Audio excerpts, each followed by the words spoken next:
L'obra social La Caixa presenta Ecotendències Cosmocaixa.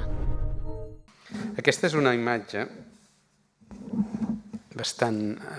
és una imatge divertida, perquè és una imatge de l'any 29, del crack, de la crisi del 29, que és una cosa que en aquests moments tots heu sentit a parlar, està passant una cosa molt semblant, tothom diu avui en dia estem en una situació semblant a l'any 29, això és la ciutat de Nova York, exactament a Wall Street, el lloc on de les finances mundials. En aquells moments, l'any 29 es va trencar un model, semblava que el progrés havia de continuar indefinitivament, de que la gent en aquests moments, encara que la pinta sigui molt antiga, això era molt modern, era un moment en què tothom creia en el progrés de forma il·limitada, no? Els trens avançaven, conquerien l'oest, la ciutat s'expandia, els Estats Units començava a ser la potència mundial que és avui en dia, entremig de les dues guerres. Per tant, hi havia una sensació d'entusiasme. Es venia amb una arquitectura molt imaginativa, plena de formes. Després veureu que en aquests moments, fa molt pocs anys, ja està exactament a la mateixa situació i de cop tot s'enfonsa. El positivisme ve de fet de la Revolució Francesa, ve de la idea de les ciències i és el trencament amb la tradició, diguem-ne, més de les idees preconcebudes, més de la religió i la idea de la ciència i de la tecnologia com a element que resoldria tots els problemes de la humanitat. Avui en dia l'energia és molt barata, ens en podem anar un cap de setmana a Nova York i tornar. Això és una cosa, de fet, en el fons és una barbaritat. I probablement haurem de renunciar a aquest tipus de coses. Això són els canvis de percentatge de CO2 a l'atmosfera durant 400.000 anys, mai amb 400.000 anys, les concentracions de CO2 havien passat de 300 parts per milió, estem a 350. Tenim una segona crisi que ens vindrà al damunt i que us caurà al damunt, que és què fem amb el món quan tot això estigui passant.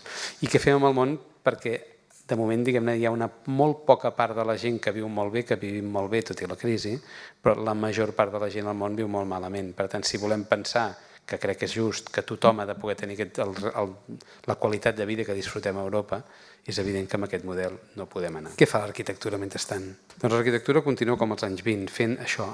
L'arquitectura de prestigi continua fent forma, continua fent focs d'artifici, cada vegada més descontextualitzada de la realitat, cada vegada més fantasiosa, cada vegada més, diguem-ne, més d'imatge, més de castell de focs, mentre que l'arquitectura real és això que teníeu aquí, això és una imatge de Nanning, això és el món real. La forma de la ciutat és la forma d'un temps de la ciutat, el que coneixem ara és un moment de la ciutat, però aquesta ciutat està formada per tots els moments sobreposats. Pots tocar la mateixa pedra, pots anar al lloc on van matar el Juli Cèsar, i alhora aquest lloc és com és perquè ha passat totes aquestes coses.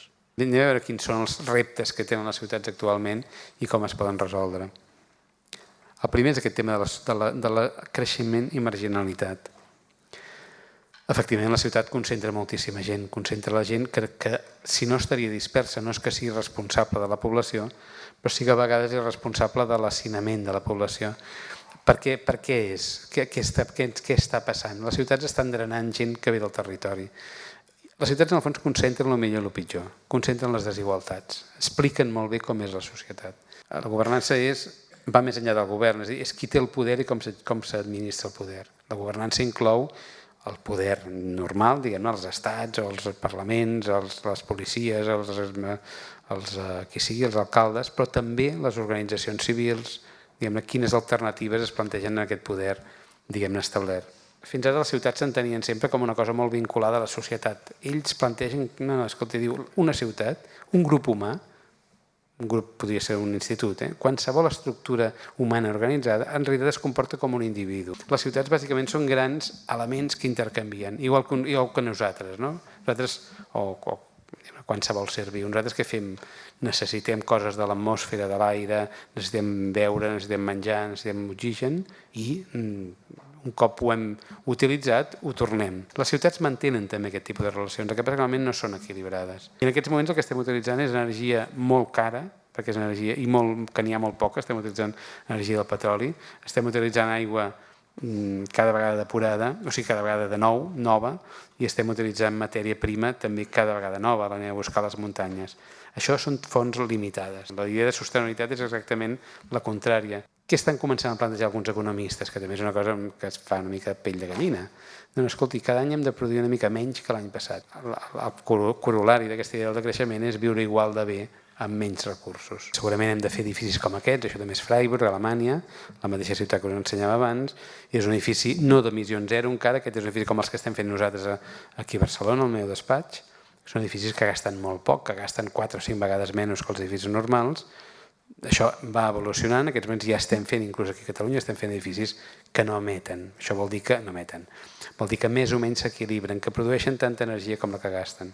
A mi em sembla que volia acabar amb aquesta imatge, almenys aquesta primera part, després ja entrarem si voleu en debat, que m'agrada, perquè és una imatge, és la mateixa foto que us he ensenyat abans, pràcticament un segle després. El crack del 29 i ara seria el crack, diguem-ne, del 2009, per buscar dues xifres que acabin igual, 80 anys de diferència, el mateix carrer, Wall Street. Això és una imatge del moviment que és l'equivalent als indignats d'aquí, d'Espanya, de Madrid o de Barcelona, que és el moviment Ocupa Wall Street, que de fet estan pel mateix carrer queixant-se de situacions semblants, però amb la diferència que aquest moviment és un moviment propositiu i per tant que hi ha una idea de que les coses poden canviar.